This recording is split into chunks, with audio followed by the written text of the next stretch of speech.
gentlemen, welcome to another episode of the Going Over podcast. I am I'm one of your hosts, the neighborhood friendly coach, promoter, trainer, almost 44. That would be 43-year-old professional wrestler. Do me in, Zach. Primetime Reeb. Excuse me. Let me get this right. Well, there it is. Nope, there it is right there. And I'm joined alongside my podcast partner, the 7-foot wrecking ball, Paul Isadora. And Paul, I did a little bit of my homework too. And I've seen this man on some episodes back in the day of WCW. He broke in the business with right here. I'm looking at it. He broke in the business with Jerry. No, he was trained by Jerry Gray, but he broke in the business with Bugsy McGraw. He grew up in Florida. It was Florida Championship Wrestling that got him into professional wrestling. Blackjack Mulligan and Dusty Rhodes. And ladies and gentlemen, our guest this evening, he is from the In-Ring Wrestling Podcast with Kevin Kelly. Ladies and gentlemen, Casey Thompson. Welcome to the show, Casey. Thank you. I'm honored to be here. Thank you for having me. Of course, man. So this kind of all set in motion by me trying to take our new podcast that we started and kind of market it out there and hopefully get some friendly banter back and forth. So there's a Facebook groups that are right around podcasting and things like that. So just happened to be a wrestling podcast. So trying to get like-minded people, people with more experience than us, a little bit more knowledge, because our podcast is all about trying to help these young guys get better, understand what they should be doing, what they shouldn't be doing, things like that. We saw that there's some common people that we know Mike Modest was a huge influence on both me and Zach, and so he's a buddy of mine. Oh, good. So I mean, that was one of them, and then Gangrel. Zach and I, we've done a lot.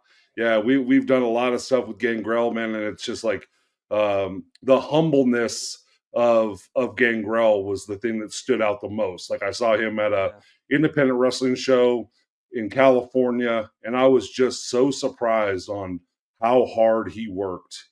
Bumping for people that I was like, you don't need to bump for these guys, but he just loves it so much, wants people to learn. So I saw those people in common, and I was like, this guy is going to be a great person to talk to. So, I threw it at Zach, and we're making it happen, man. I'm so excited that this is happening. Yeah, Mike Modest is an old buddy of mine, and Dave we go back 30-some years. So. Right. So I'm always glad to see like that Dave pops up on things, whether it's, we used to go down to when he was helping Rikishi and those guys at Knox Pro in Southern California. And then obviously he has his own thing going now, which sounds like it's really thriving. So super excited for that. And always just excited to see him pop up on different things and to see he's still working at it seems like a super high rate. So that's always exciting to see. One of my other guys was running shows in California that I trained, Pro Wrestling Ultra. Okay. So PCW Ultra? Yeah. Oh, okay. Who did you train out of there? The Almighty Sheik. Okay. Yeah, I worked with Sheik in San Diego with Jacob Fatu one time. Okay. Yeah. I trained him from day one. Oh, awesome, man. Yeah, I was, I wanted to start this off by talking about that. I started checking out some of the podcast, and I wanted to get you going on a story when you got started. The world's strongest teenager, the 32-inch waist, but was it the 32-inch somewhere on the legs? Thighs. You said the thighs, man. 32-inch thighs. And my waist was 32. Yeah, it was crazy. I always played high school sports, and I just got tired of it. And my dad was an educator, so he worked at the school and everything. Both my parents did. So there's no way of really skipping school ever. But I just got tired of hearing because my brother excelled, I excelled, we excelled in every sport we played. So I got really tired of people saying, "Ah, it's because of your dad, because of your dad." I'm like, all right, whatever. So you know what? It's because of my dad that I'm just going to quit high school sports completely and go into powerlifting. And they're all like, "Oh no!" And so uh, I was fortunate enough to in Orlando. There was he was young at the time, but he won the um, senior nationals, which was the holy grail of all tournaments. He won the junior worlds over in Germany. He was this competed at 198. This crazy strong guy named Dominic Castellano, and I went to he was putting on a deadlift contest, and I knew nothing about it at all. And I went in there and I started my opening lift was 135 because I didn't even know how to deadlift really.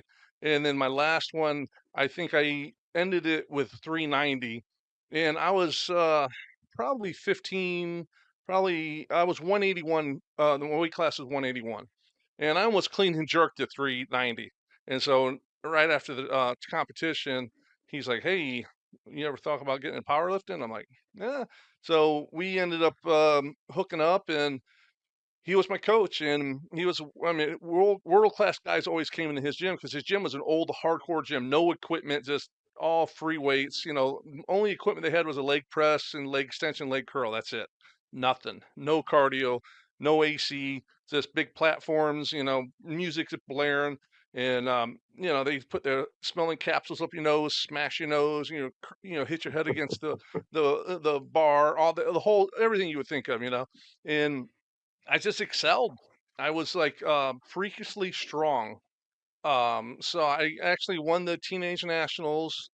And well, the first thing I did is I won the state championship and set an American record for the deadlift.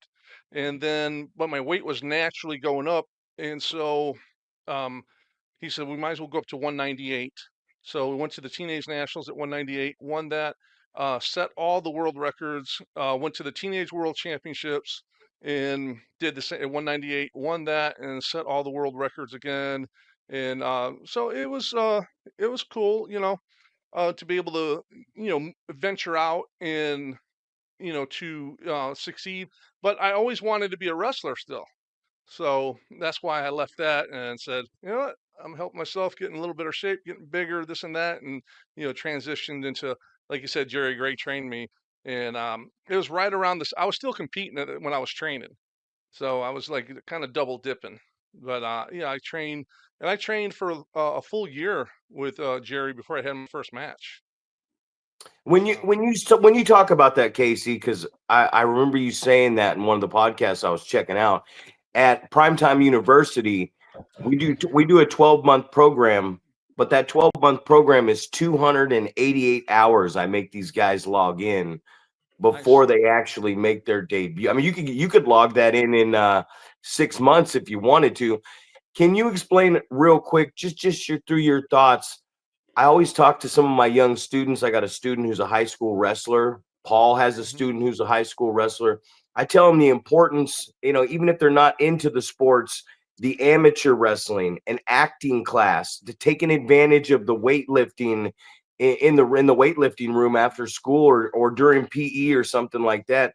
Can you tell us through your eyes the importance of things that you can do in high school that can get you involved and better for professional wrestling? And most importantly, you said it and I loved it. You said, man, I trained for a full year before I was able to make my debut. And you said something right there that hit me hard, because we always talk about it. You said, because that's not how it happens nowadays. No, no. In high school, wrestling, amateur wrestling, high school wrestling, there's nothing better. My son started wrestling when he was 5 years old and wrestled all the way through high school and wrestled Division I in college. And if you guys know anything about amateur wrestling, that's the hardest sport to um, you go Division I. Out of the whole country, only like 0.8%, 0.08% make it to the Division I level in high school wrestling. So it's a very elite few that make it.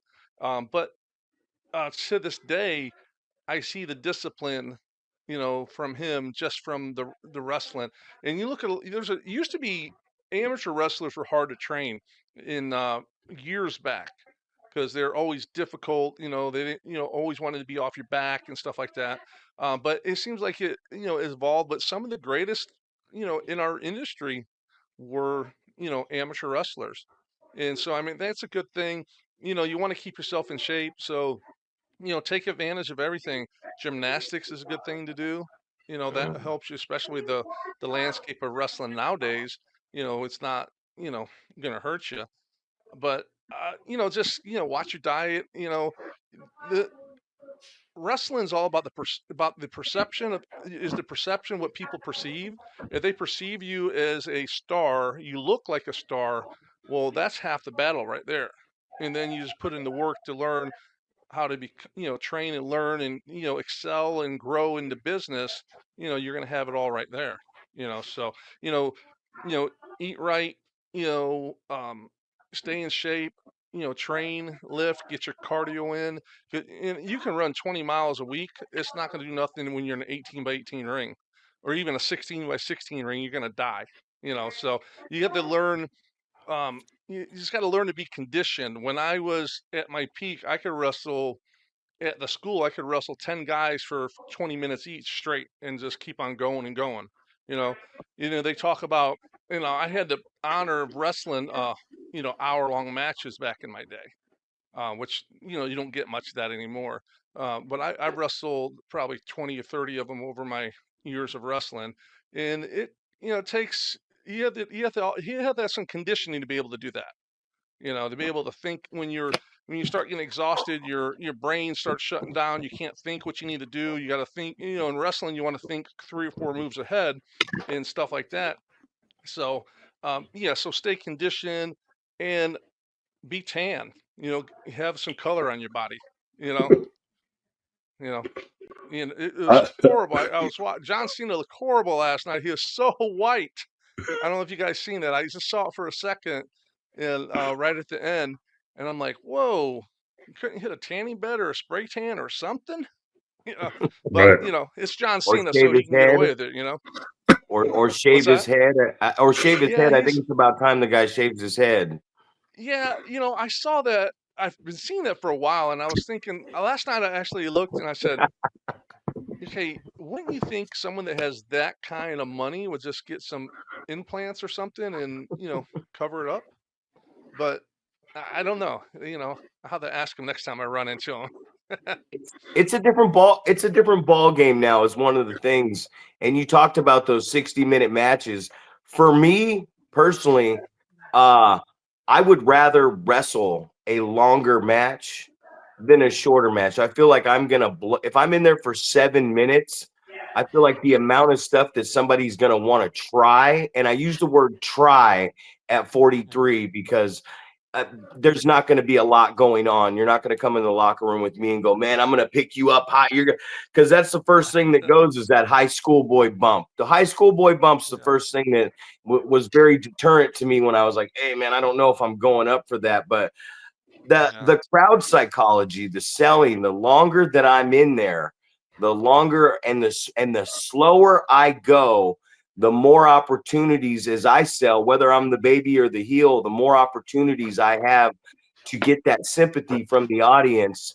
And I always tell everybody, if you're selling, you're getting sympathy. And if you're selling, even if you're not planning to win, your enhancement talent, you're not planning to get much work in, as long as you're getting sympathy and selling, you are able to, that audience is going to get behind you. And we're yeah, listening for that audience to make that noise. And once that noise starts to elevate, they're telling us, hey, man, we want you to at least throw a couple shots to the gut and fight back. yeah, So selling creates offensive opportunities, Casey. yeah. Yeah, no, I definitely I wrestled who was that Universal? I wrestled Scott Norton one time. And I really didn't think I didn't, back those days the internet wasn't big, so I didn't know how big he was in Japan or this or that. And I knew he was a big guy and all that. And but I didn't really think much of him. I didn't have uh, any opinion really. But after our match, besides he called a really good match, it made a lot of sense, a lot of psychology for a bigger guy, a smaller guy, and stuff like that. But one thing he did, he screwed up his own finish. His hand slipped and about broke my neck. And then we covered up and did another finish move. And he apologized, told the office it was him. But the thing that happened was he built in a couple false finishes and false comebacks and stuff like that. And the crowd started chanting KC, KC, and he's like, "What is that?" I said, "That's me, motherfucker." They're chanting for me. And but yeah, it's true.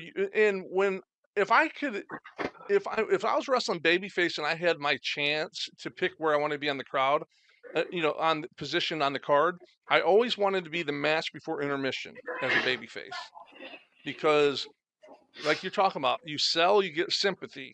You get sympathy, you get a connection with the crowd, and then you're right. The attention span of a person is so small, but you're right there after intermission. You go right from there to that gimmick table and just sell, sell, sell. So, you sell sympathy, turns into revenue, makes you more money. And that's how I always did it. So I always like, hey, yeah, can I be like the match before intermission? They're like, you don't want to be main event? I said, no, no, no, no, match before intermission, and I would go there and make a ton of money, because if I was a babyface, I sold my ass off, just for I could, turn it into my merchandise, and turn it to the table and have people come over and everything. So, but I think that's a great, great reason why to go out there and sell. And anyhow, you can make some money off of it. I think that's the difference in when I've been running my company since I was 17 as a senior project in at high school. And I hear you 100% because a lot of guys always want that spot right there before intermission to, and that's guys that know what they're doing. Yeah, when you bring in the big name, a lot of the big names, that's where I throw them, is right before intermission so they can go out there and make their money. But me as a guy who runs the company and as a promoter doing a lot of the work, I don't want that spot. I don't want to go out there at intermission. I want that number one spot. And a lot of people want that main event spot, but they don't realize some of these shows are booked so long that when that intermission hits, we can lose the majority of the crowd. And then by the main event time, when you walk out there, unless you really got them hooked, 50 to 100 fans could have left at intermission. Yeah. I ran a promotion down here for a couple years in Florida. It was Maximum Pro Wrestling, MXPW, and we had television that went out on Fox Sports, went out on Sunshine, went out. It was syndicated on UPN in for about 2 years, a weekly show. Which I had to promote it, advertise it, promote it, get all the sponsors. I had to write it, book it. I never wrestled on any of my shows just because there's so much stuff going on with the cameras and everything. So it was like, luckily I didn't have a stroke or something from all the stuff that was going on. But I used you talk about Gangrel. I used him on all my shows. He was there all the time. Him, Norman Smiley, Chaz from the Headbangers.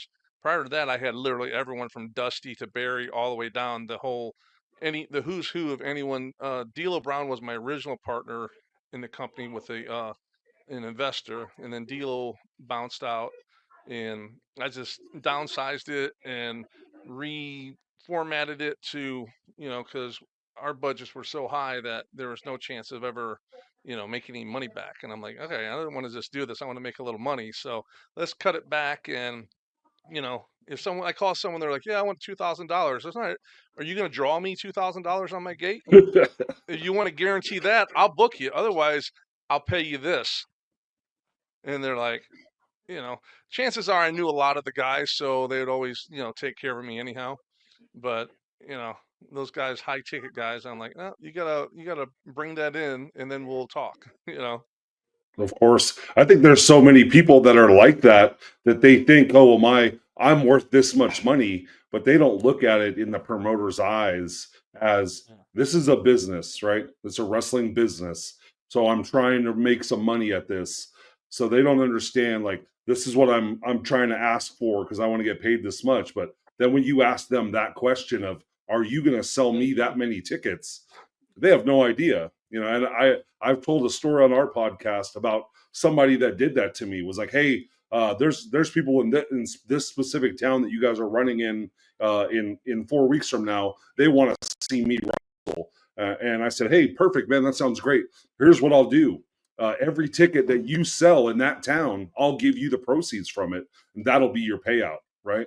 So he agreed to that, and then it ended up being like 20 or 40 bucks. And he's like, "Oh, come on, man, can you just give me a little extra?" And I said, "Hey, man, that was our deal. You told me you were going to draw in this town, and obviously you were lying." So, yeah, so I totally understand that, and I think I was listening to one of your podcasts about you talking about running your company and how it was this more than a full-time job, 60, 70 hours a week that you were putting into this product. So, I mean, I think a lot of these, maybe the wrestlers that are coming up, they don't understand the amount of time, like I know Zach is very much a beat the streets, go hang flyers. He's got different people in different towns that he's going to have, like, hey, we're going to go flyer these places. We're putting up posters. We're handing out handbills. We're going to, places where there's going to be a lot of people and we're trying to sell tickets hand to hand, things like that. So definitely those things, I don't think a lot of workers understand what goes in to the promoting of these different products. But I did want to touch on a couple things. I know you said the John Cena thing, how white he was. And I know like somebody, one of the veteran guys was just like, hey, tan fat looks way better than white fat, like, Arn Anderson said that. Yeah, I think that's exactly where it came from. Yeah. So because Arn was always fat, that's why, and he was really tan. Yeah, so I mean, I think that's awesome. Just to and I think it makes a lot of sense because I know, like, when you're not in great shape but you're tan, you look like you're in decent shape. So that's definitely something for. Yeah, exactly. So some of these guys, that's something that's important to understand. And then the other question that I had was, you talked about wrestling in quite a few hour-long matches. Yeah. Do you think the reason that we don't see a lot of that these days is because the fans can't focus that long? Or do you think it's because we have guys in the business that can't wrestle for an hour because, like you said, they can't call it in the ring, they can't slow it down? Yeah, their memory's not that long to do an hour match and memorize everything like they do now.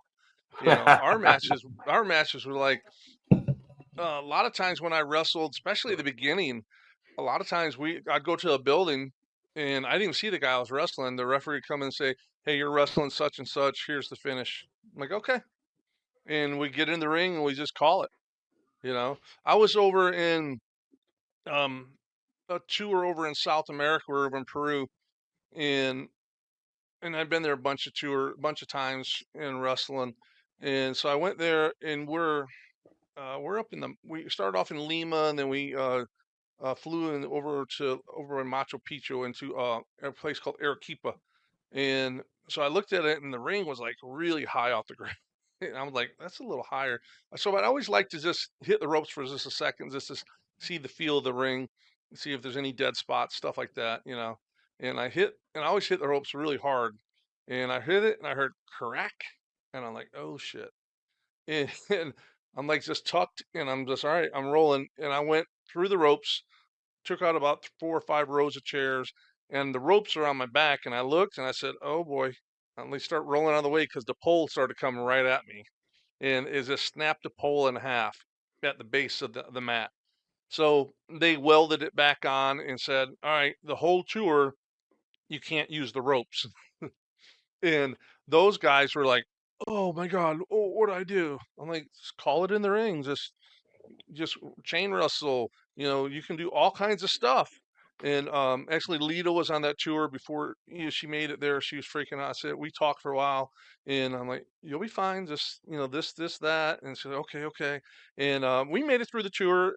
Some of us did a lot better than others, but it was a good learning experience for a lot of the guys because you never know what's going to happen. But nowadays they literally go over the whole entire they choreograph the whole entire match. But I couldn't wrestle that way because the way I was brought in is well, there's reactions from the crowd, and you control their reactions.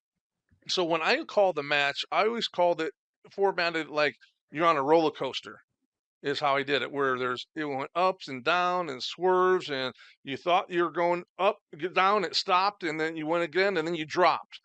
So all that translated into calling a wrestling match. So I had all the swerves, the false finishes. I mean, I'd have a move, something I did at the beginning of the match, to where at the end of the match, people are like, "Oh, that makes sense now." you know but that's how I call the match. And then if I wanted whatever I wanted the people to do there in the palm of my hand, because I knew how to manipulate them and control them. Now, especially because it's more of a television product than it is a wrestling product. It's all about TV now, so they're not even really caring about the crowds in there, because they're going to pipe in the noises, so they don't have to wrestle that way. And they're not doing house shows anymore. They cut them all out, and that's where they really learn how to wrestle, is wrestling 30 days straight, 40 days straight, 50, 60, wrestling the same guy for 2 months. So you're perfecting, learning from him, then you switch to the next guy, you learn from him. I was married to Bugsy McGraw, which Bugsy, he literally taught me everything. He's like, "Hey kid, I throw a forearm?" "Yes, sir." And he's like, "Nope, that's not it." About an hour later, my chest was all bruised and everything. I knew how to throw a forearm, and I was going to lay that thing in too.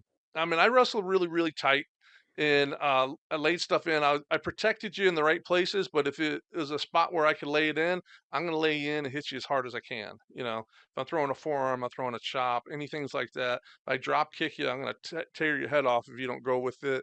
Stuff like that. And he taught me how to color too. He's like, I was telling, because the first time I colored, I was like 16 years old, and someone else did it for me. I took like 20 aspirins to, Oh, thin my blood, and he stuck the gig in and did click it. I heard the click, and he pulled it, and then blood, just where my heart was going, was just doing, just shooting out. The whole entire front row was covered in blood. People were running out, screaming, throwing up. Looked like a murder scene. And then, of course, I really got murdered when I got home, because my mother was like, "What are you this juicing for?" All this stuff. She's like, "Why do you have a hat on?" I said, "I don't know." She's like, "Lift up your head." And I'm like, "No." So I never let anyone else ever color me after that, ever in my life. But he taught me, you know, just take it. He's like, "Look at my head. Do you see anything?" I'm like, "No." He's like, "And I've colored for hundreds of thousands of times. So you just make your gig a real small gig, and you take it like a paper cut, and you just hit it, just sorry, just hit it.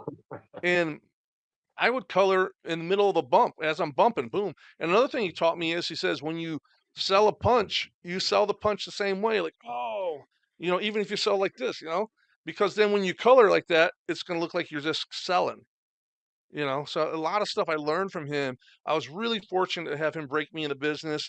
And then I got really lucky to be around some of the greatest minds in the business. Then after him, um, I started venturing out, moving different places, wrestling everywhere. Became really, really close friends with Blackjack Mulligan. And he ran a school, which I helped train a lot of the guys at his school, and this way, way back in the day, and always was really close friends with him.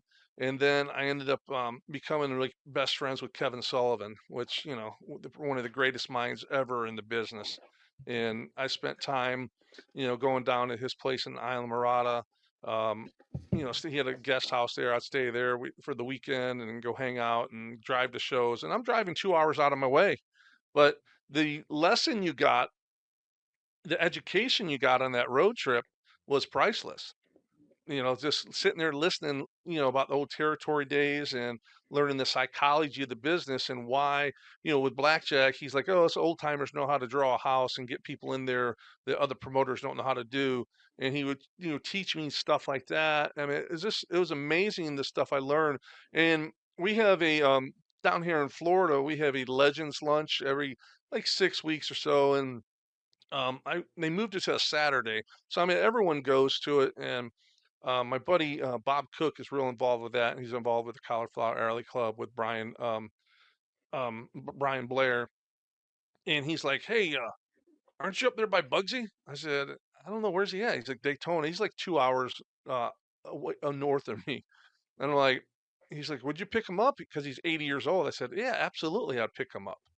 Um, so I picked him up, 80 years old, and we started talking before we got out of his driveway. He's like, he said, "I appreciate you picking me up." I said, "Anytime, whatever you need." He said, "Oh, well, I need to go to San Francisco." I said, "Oh, Roy Shires territory?" He said, "What do you know about Roy Shires?" And we just started talking because he dates back into the 50s wrestling. So, what, 5 decades of wrestling he's been through? And so we drove 3 hours to Tampa to the Legends Lunch, and we talked the whole time there. We had, Jerry Briscoe was there.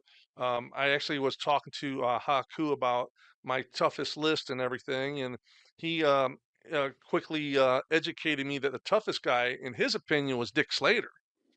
Oh wow! You know, he said if people really know old school wrestling, they realize that Dickie was and I knew Dickie was a bad dude. I know. Something happened back in the day where Wahoo's gun went off and shot Dickie in the leg, and Dickie had to go wrestle his match before he could go and he wrestled his match with a bullet in his leg before he could go to get it taken care of at the hospital. So we went there and we came back. So I had 6 hours on the road with him, just with education, just learning. And I don't even wrestle no more. You know, I have no aspirations of ever stepping in the ring or taking a bump, but I still like to learn about the business, the history of the business. I think that's one of the big things that's really missing in our industry. And I was saying in our podcast to Kevin, I said, Kevin, I think that all the wrestlers at NXT should have to take a wrestling history course to learn about all the people that paved the road for them to come into business, you know, from they're recruiting Division 1 swimmer. I mean, track and field, basketball star, players and stuff like that. I mean, all different people that they're in it for the money. They're not in it for the love of the business like they were back in the day in the territories and stuff like that. So I said, I think they need to take a course to learn, you know, the history of the business to show to learn the respect to learn about paying your dues and all that kind of stuff instead of just everything's just given to them like it is now. They're What, taking bumps with helmets on. You know, Casey? Quick question. I'm glad you went that way because I was honestly about to go there, ask you about the difference between back then and now. What do you say? So here's these kids nowadays. I see it every week. I was talking to a kid. I do a show called Prospects, and it's for the young kids. It's so they can take photos, they can get stock footage, they can do interviews, and they can use this stuff out there as a package, a promotional package to help them out along the way. And I'm talking to a kid the other day, and I'm giving him a little advice, and he looks at me and he says, "Dead ass, on God, say less." And those were the words he said to me. So I looked back at the kid and I said, "Bet." I said, "Bet," and I walked away. So I have a there's 20-year this old. Oh yeah, there's this language barrier even with me. I consider myself a pretty hip, pretty cool 44-year-old. I don't know if anybody else would agree with me, but I think I'm pretty cool and I think I'm pretty hip. But so with the training and with these wrestlers coming up, like you said, a year, what is the difference and what are some of your pet peeves and red flags when you walk into a building and you meet some kids, some new kids or some guys that have been around for 15 years? I just want to know, like, what are some of your red flags and pet peeves in the business that just automatically go, all right, I don't know about this guy? Well, I can talk to someone in 2 minutes and tell you if they're full of shit or if they're a real wrestler. Is one, you know, just like that. They can. Back in the day, you'd always say, "Hey, who?" I would go when I first started doing TV. They'd say, "Hey, who trained you?" I'm like, "Oh, Jerry Gray." "Oh, okay." You know, or I would just say, Black Jack Mulligan. They're like, "Oh, okay, Jack. Okay, cool." You know, but I'll give you some examples. I booked Cowboy Ron Bass for a show, but he is real hesitant to work for me because he's like, all these new kids. I said, I said, Ron, I said, I can promise you, I can guarantee you, you're going to see nothing but respect when you come in my dressing room. I said, because if not, I said, I'll handle it myself personally. I said, but I already know my guys are going to do the right thing. And that's what he was worried about, you know, and he came and he said, I love it. He says, anytime you need me, you just let me know. But, you know, it's about like, say I've been wrestling, you know, at that time, 20 years, right? If I walk in and a kid's been wrestling 6 months, he needs to come over and shake my hand. I don't need to get up and shake his hand. But if Kevin Sullivan walked in the dressing room, I'm going to get up right then and go to Kevin and shake his hand and give him a hug. Even though I'm good friends with him, I'm still going to show him the respect, you know? So respect is one of the biggest things with me in wrestling. If they don't show respect, and I was wrestling at WCW, and then there was a show in Tampa. So me and one of my buddies, Jerry Lynn, he rode with me, and we went to it. And he's like, "Who you wrestling?" I said, "I don't know, these two kids." He's like, "Oh." So I walked up and said, "Hey guys, so I guess we're working tonight. What do you guys, what do you guys want to do?" We'll talk about it later. I'm like, "All right," like no problem. And so about 30 minutes later, I said, "You guys figure out what you want to do yet?" "Oh, yeah, we'll get with you." All right. And Jerry's just looking at me, just smiling. I said, well, whatever.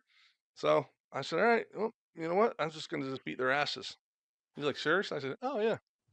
He's like, so right when we're about to go out there, like, hey, so we figured, I said, I'll see you guys out there. And I just cut him off, walked out there. And I told the guy I was wrestling with, I said, don't even bother coming in because the match isn't going to last long. He's like, what do you mean? I said, yeah. So I said, I'll start off. Right with the lock up, punch the kid right in the face. And went right to the other corner, punched him right in the face. Just and they're like, whoa. And then just commences just beating their asses until I pinned them. And I was like, well, you know what? You should have just said, you know what would you like to do, sir? Or, it's all about respect. And, I don't know honestly, I know there's not a lot of respect like there used to be in those days, because you have guys that, um, look at the product, look at the current product, look at AEW. And now it's not my style of wrestling. I'm not all about that lollipop flippy floppity shit and stuff that doesn't make sense. And you do 20 finish moves in the first match, and where can you go from there besides killing yourself or decapitating yourself in a match? But you have agents in the back, or they call them coaches now. You got guys like Dean Malenko, incredible, great, one of the best ever to be in the ring. You have Jerry Lynn, he was there. Arn Anderson was there. You have Jake. I mean, all those guys are there. Billy Gunn was there. Holly's back there. And you know what? They don't listen to any of them. They don't listen to a word they tell them. And you know how I know? Well, besides I know, because I know the guys that are the coaches, but besides that, I can tell by the way they're wrestling. Because the guys that are their coaches would, tell them, hey, do this, because I know how they are. WWE, you got to go over your match with the agent to make sure that it's all what they want and no one else is doing it, and there's all kinds of, and which totally makes sense. You want to know, you don't want three people in the three matches in a row doing the same move. It's all, they talk about, watching the matches before you and stuff like that, to just help get better and make sure you don't do the same thing that, you know, they're doing, because it's going to get old with the people. But back to what you're saying, another thing is watching all the matches, staying to the end. You're not a superstar. Watch the matches, sit out there and watch them and learn. Because you can watch by sitting there. You can learn by watching. And you can go back and ask questions. Hey, why did you do this? And what was the purpose of that? And you'd be surprised how many people don't even know how to do a hot tag. you know Don't get me started, Casey. Don't get me started on that. You know what really bothers me about the hot tag is you got this guy on the apron, and I see so many tags where the crowd actually starts doing this. And they're doing this because the guy's pounding on the thing. They're not doing this because he's reaching for him. It's like all you got to do is reach. Look at him and reach. And I see so many tags that are done like we get this cadence going up here, and it's like, and then it starts going down and they make the tag. And I say, that's not a hot tag. That's a cold tag. No matter what you do at this point, You could bump this guy all over the place at this point. It don't fucking matter because the hot tag is supposed to get a pop for the tag itself. If you build it up, that is the biggest point of the tag, and you're supposed to make it at its highest point.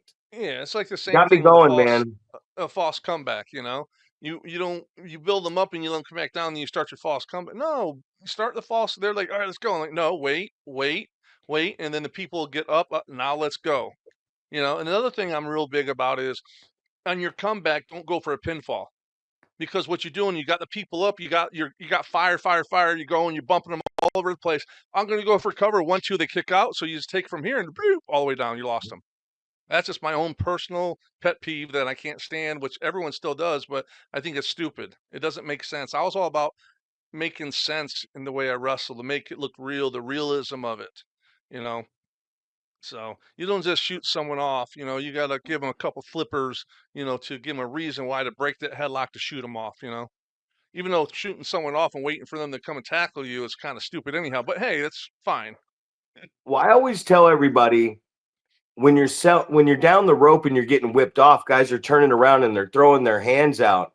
And I always say, the reason you're selling down the rope, the reason you're getting fucking whipped off the rope is because somebody did something to you in the corner, whether they rammed your head into that turnbuckle with the turnbuckle cover with the turnbuckle behind it. You're moving away from them. You're trying to get away from them. You're selling whatever has happened to you. So when I reach out and I grab that wrist 2-on-1, you're gonna react and lean into me, and that's gonna be why I flick you out. And a lot of guys are reaching over and grabbing the rope like they're hitting it when I flick them out. And I say, no, I said, don't grab it. Because if you can grab that rope, you can hold on to that rope. It's putting your hand back on it like this so that when you try to grab it out of nowhere, your hand slips off because you don't got a good grip on it. And I'm real big about the detail. Man, absolutely. I'm excited over here because I started listening to your podcast a little bit. So here's my respect to you, sir. I started listening to your podcast a little bit. And I'm like, this guy knows his shit. And then obviously you know your shit because I was listening to the history. You were saying you wrestled Alex Wright 20 times in extra work, and sometimes you were talking about wrestling on a Jerry Gray show. That's what I wanted to ask you about right here. I wrote it down. Was the American Samurai, man? Because you said you would wrestle the opener against Gray, or you'd wrestle the opening contest, and then you'd come back later in the night and wrestle Jerry as the American Samurai under a hood for a damn hour, man. Tell us. I get paranoid every time I've had to put a hood on. I start pulling on the damn mask. It does. It takes a while to get used to it. It's really uncomfortable, and I actually slept in it for a while to try to get at night to try to get used to it, because it's that awkward feeling and everything, and seeing through it because I had blacked out eyes too. So, just to see through it and all that. But it ended up being the best thing for me because I was able to add more time in the ring to perfect my craft and, and then, you know, Jerry was a really good regional wrestler. He really could go. He knew his stuff and everything. So, he was almost like him and Tom Pritchard were tag team partners, and they wrestled exactly the same way, you know. So it was cool. I mean, I learned a lot from Jerry, and Jerry has a bad rap because he's ripped off a lot of people, and he's had every wrestler that has a name that sounds like a star on his show and stuff like that. But he did me right, so I can't really say anything bad about him. Um, he spent his time invested. He actually lived a couple blocks from me. He had a 20 by 20 ring in his backyard, which was unheard of for like Cadillac. independence back in the day. And we just wrestled he'd call me, hey, what are you doing? Nothing. He's like, want to work out? Yeah. So I'd just get on my bike and ride the 2 blocks to his house, and we stay there for hours just working out. So I mean, I got to learn a lot from all that. I mean, I was around some of the greatest minds, and I was really fortunate, and that really helped me a lot. I got when Kevin was booking for WCW, he was like, he told of course he's the one that told Terry Taylor about me, the world's strongest teenager, because every time I seen Terry Taylor every time I see him, it's like, oh, the world's strongest teenager. I'm like, what's up, Terry? But so Terry but Orndorff was in Jimmy Hart. Those are all of his assistants with Arn. And he's like, listen, he says, Casey's here to work. Make sure he works every taping. And we were doing 3 or 4 tapings a day for 3 weeks straight because that's when it started in '96 when the Olympic Games they had to move their whole setup down to Central Florida to do the TV because all the camera guys are gone. So they use got all Disney's production and everything. So it was we got to wrestle 4 times a day. Besides you're making great money, you're starting to learn your craft and learn what to do. Even you're doing a job match on TV, you're still learning. There's things to learn from it because every time I got out of that ring, Paul Orndorff was right there to rip me a new one, and I was like, man, he must hate me. And my one of my actually buddy of mine, Mike Enos from he was one of the Beverly Brothers. And he's like, bro, he says, trust me, if Paul didn't like you, Paul wouldn't talk to you at all. He's like, just listen to what he's saying. He likes you. I'm like, all right. So, so I had guys like Orndorff, Arn Anderson, guys always, telling me and, instructing me and stuff like that. And I always listen to what everyone says, and sometimes I might not always do it, but I do listen to it and say, okay, that makes sense, or doesn't make as much sense as I think, but I'll give it a shot and try it, So, but yeah, I wrestled Alex Wright a lot because we're both young. We had really good matches all the time. And but I got to wrestle Dean Malenko, I mean Guerrero, I mean all those guys. So I was fortunate to, guys nowadays don't even have that opportunity to wrestle these guys because they don't have those matches no more. And it's like dying breed. They might have 1 or 2 occasionally, but you know, 18 years old was on TV with WCW, and then 18, 19, I was on with WWF, and I just happened to ride up with 2 of my buddies, 2 brothers that are gone now, Scott and John Allen. They were booked for WWF. They were doing the Pensacola Biloxi double shot. So I'm like, I'll ride up, worst case, I just, you have to network in this business too. People don't just call you, you got to network, which is a lot easier now with social media and all that than back in my day when you had to call people and send them promo pictures and videos and stuff like that. So I went up there, and my first day I just ate catering and just watched the matches. We're in Biloxi, Mississippi, and Tony Gurria was the agent. He's like, can anyone do Legion of Doom's finish? Can anyone do their finish? I'm like, yeah, I can do it. He's like, you're wrestling Legion of Doom. I was like, I'm not even booked on the show. He's like, you are now. I'm like, all right, cool. And they walked away, and I looked at my buddies and said, hey, what's their finish move? I had no clue what it was. And they're just laughing because I was confident I can do anything. They're like, oh, it's the Doomsday. You sit on the shoulder, close on it. Ah, easy, no problem. So that's how I got in with them.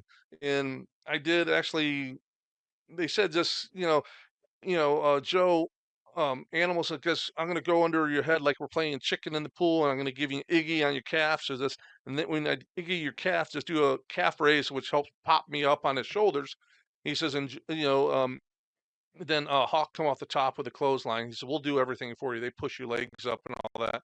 So I always like to add a little extra to it, So I actually pushed off his head too. So I ended up doing 1, 2, and 3 onto my belly flip. So it was on the sizzle reel going into SummerSlam and WrestleMania that year and everything. So, but after that, I was, did a lot of stuff with them and everything. So, and the then I Iggy, ran into Sid. So, and, the Iggy's Sid was Casey. No, it's I was telling my son about the Iggy, and I said he'll give you the Iggy. He's like, what? I'm like, oh, it's a wrestling phrase. Yeah, it has multiple phrases, I mean meanings, like I'm gonna give you Iggy if someone's coming in, or stuff like that. So I was telling my buddy Chaz was one of the headbangers, and so we went up. We were watching a show because my son wanted to go to it, and Chaz looked at Chase and said, "Hey Chase, I'm about to do the Iggy here," So it was funny. But yeah, there's a lot of stuff like that people don't even know about anymore. I'm sure a lot of these kids now don't even know half those terms. I From had a kid wrenching on me, and I was doing it. I was squeezing on him, or I was I was patting him on the back, and he just kept squeezing on me. I had a kid the other day who asked me. He said, "Hey, you don't hold around the waist the whole time while you're teaching him the side headlock?" And I said, "Here," I said, grab me in a waist. Let me grab a headlock on you." And he grabs around the waist, and I just started squeezing his fucking head as hard as I could. And he's like, "Ah, ah, ah." And I'm like, "What?" And he's like, "God, you're being a little stiff on me. You know, you're snugging up." And I said, "Well, grab me around the waist again." And I started squeezing even harder. And he finally moves his hands up and to my hand. I go, "That's where your hands go. That's where your hands go. When you're going over on the, put your arm over there so you loop around." But yeah, hands on hands, man. A lot of these kids don't understand hands on hands. You'll go to pick somebody up and their arms will be out like eagle's wings, and you're trying to drag this sack of shit. You got 100 pounds of shit in a 50-pound bag, trying to drag them all over the ring. I'm chasing this guy, man. Why am I chasing you? Why do I hit you and you just don't sell away to the crowd and come back to me? And that's one thing I try to teach my guys is how to move around the ring, man. So because I don't want to drag a sack of shit around the ring, man. I don't want to chase you all over the place. I tell you what I did when I was training guys, and we were doing a simple drill, just roll around the ropes, go all the way around the ring. And they're just fighting each other and all this stuff. And I'm like, all right, everyone outside. They're like, outside? They thought we were doing sprints, right? I'm like, no, outside. I said, now match up to a guy that's your size. They're like, okay. And I went to my truck, turned on music, a country station. I said, now slow dance. I said, one's going to lead, one's going to follow. And they're like, and if you ever see Joey from, in California, he'll tell you about it because he was one of them that was out there dancing. And I had them all dancing. And I said, now, once you guys think you can have a follower and a leader, we're going to go back in the ring. And never had that problem again. They started just one guy was following, one would lead, and everything was fine. So, but a thing I like to do when I was doing television matches, so when they, I take a bump or whatever, I'm right there and they're, pulling me up. I work my way up their legs. And when they're reaching up to grab my head, I'm going to pop them right in that fat of the side of the ribs right there. And I'd pop them with open hand slap as hard as I could. I always left hand marks on everyone. You can tell everyone who could wrestle me had a hand mark on their side because no matter who they are, they sold for me because that thing hurt like hell. And I would smack them hard all the time, just to get a little reaction from them. Hey, Casey, we got to get this man. We got a 7-foot wrecking ball over here in the corner, and he's been doing a lot of listening. Hey, I know my role in wrestling. I'm diving in. I'm getting mine where I get mine. I just we got about 8 minutes left because we do an hour. Man, you're just hitting us with some gold nuggets right here. I wanted to refer over to Paul here for a minute with you because I know in this business, especially nowadays, you get a 7-foot, 300+ pound guy, and he's a great athlete too, former professional basketball player. One of the things for me being 5'11", 215, and I was able to flip around and do some cool stuff, but I always wanted to wrestle the big guys in the main event because these guys nowadays look at a guy like Paul and they're like, what the fuck am I going to do with that guy? I can't run no spots. I can't do nothing with this guy. What's your take over here with Paul? I want to get him in on this because he's being so damn quiet. We're gonna talk about that later. But you got a 7-foot guy. Yeah, I used a guy in my shows. His name was Tower. He was 7. I have a poster. They're 7'2". I said, if you come off your feet or sell for anyone, I'm firing you. You don't sell for nobody. I said, you'll sell when I tell you to sell.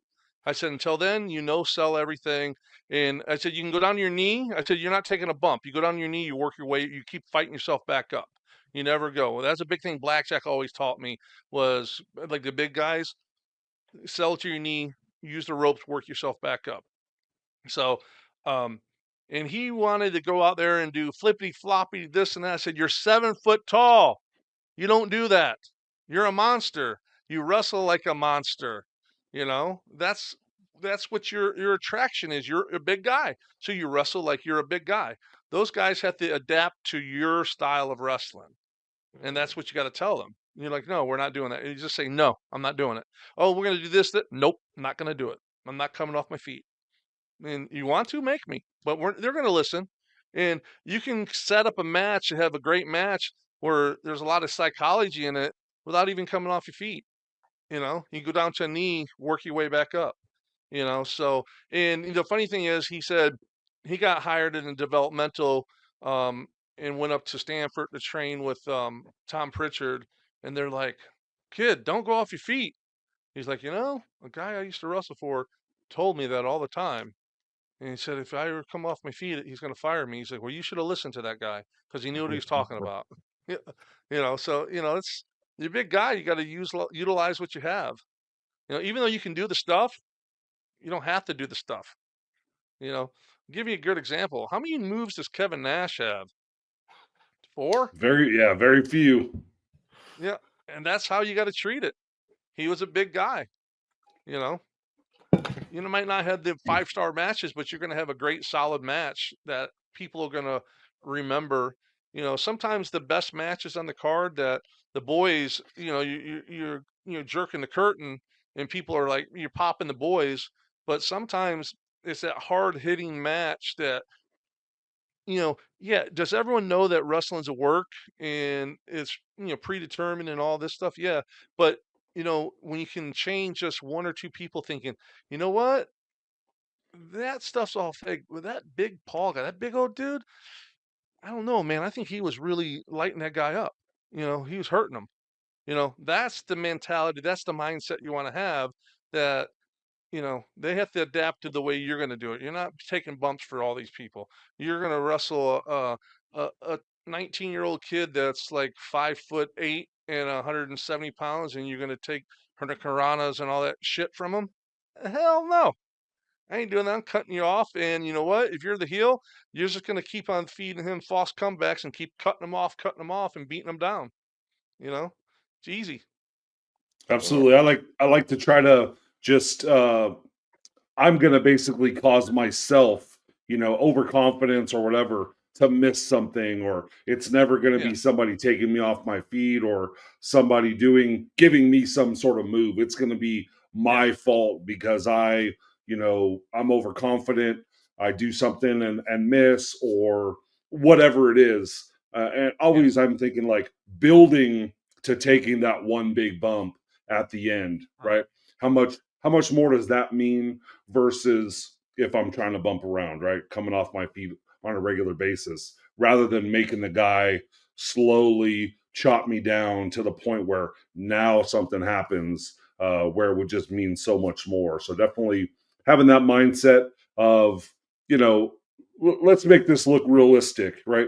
5'8" guy is not going to, in a real fight, beat me up or anything like that. So, that's kind of the avenue that I take when I'm talking to people about, like, let's be realistic here. Like, in a real fight, are you going to take me off my feet, or am I going to just kick the shit out of you this whole time? And because I'm doing that, I get overconfident, or I miss something, or slip on a banana peel, whatever it is. That's the only way you can gain an advantage on me. So that's the mindset I like to use there. 2 minutes remain in this podcast. 2 minutes remain in this podcast. That's what Casey, we're gonna have to have you back on this show because you just sat over there today. You sat over there today, and if I had you down here running, with me running my promotion, I had you down here, I would have you book the show. And I don't just mean book the show like because I've already put it together. I'd have you walk around and go, hey man, what's going on? Who needs to be elevated? What do you got going on tonight? I always tell everybody I did the super kick. And guys would come up to me after years of doing this move. Obviously, I took it from Shawn Michaels, no kidding. But they would go, hey man, is it okay if I use the super kick tonight? And with just 1 minute left, I would always say, are you beating the guy with it? And they'd be like, no, go ahead. Go ahead and throw that move. Because if you ain't beating him with it, I sure the fuck am. Man, so it's the In-Ring Wrestling Podcast with you and Kevin Kelly. I'm gonna be subscribing and tuning into that. This is Casey Thompson, ladies and gentlemen. And I've sat here and that was gold you dropped on me. Usually Paul does a lot more talking. Usually I do a lot more talking, but today I sat down and I just picked your brain apart as you Yeah, I threw have a all this tendency to at me. talk. Oh no, it's great, man. I really appreciate. Paul told me you were going to be on this program, and I went and watched the podcast, and I was like, "Holy shit, man! This guy knows what he's talking about." And let's take a listen here. Yeah, But it's we got a lot of TV guys actually knew how to work because we had to make those guys look like stars. So a lot of us were there for a reason. A lot of them it's didn't true. know how to work, but there's a few of us that actually knew the business really well. So I was And I want to happy I start it was next able to be time. one of them. I want to What's start it that? next time. I want to start it next time when we have you on here because I heard Kevin ask you about the main eventers are the most important guys, and you said no, they're not. But I don't want to give it away right now what your answer was and what you're going to talk about. But I do want to thank you All for right. being on the show, No, I Zach appreciate it. Thank you so much. Primetime Reeve, Wrecking Ball Paul Isadora, and Casey Thompson. Check out the In Ring Wrestling Podcast. Thank you, Casey, for being on the show. Thank you.